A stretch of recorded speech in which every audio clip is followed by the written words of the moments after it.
Lubo. Ayan, bakawan tayo, tabi tayo ng bakawan. Ayan.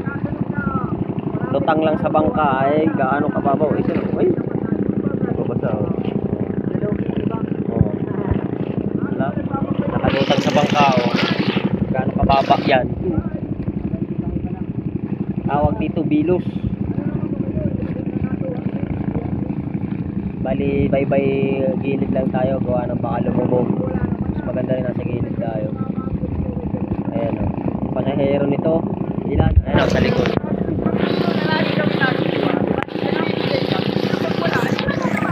Ayan. Nakalutang lang sa bangka, gaano kababa o. Wala pang isang dangkal.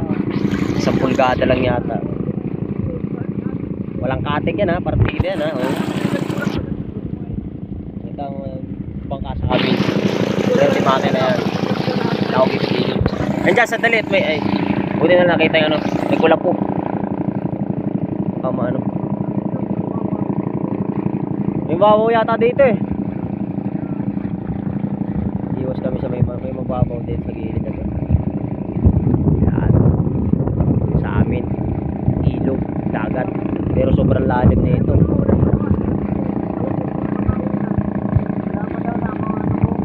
Yan o. Mga nagmimina sila. Yung mga yan. Maingay na yan. Nagmimina yan. Mga kubo-kubo na yan. Compressor yan. Yan. Lumilidip sa ilalim ng dagat. Tapos magkukay pa sa ilalim ng lupa ng dagat. Sa ilalim ng dagat may lupa. Kukukain nila yung lupa. Doon maghahanap ng ginto. Compressor tawag yan. Yan. Yung mga tabi-tabi na yan. Yung mga pinagkukunan sila dyan ng ginto. Yan ang kabuhayan dito sa Bicol. Parakali Camarines. Okay. Uy, napasok na yung tubig. Malakas na yung alon. Yan.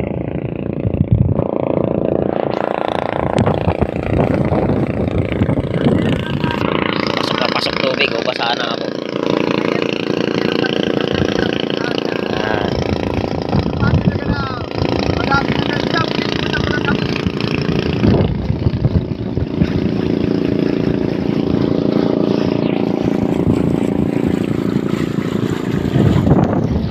Yung gitna ng ano, may pulo yan, bali ba yung isda. Sa isda may malaking lugar ng bahay.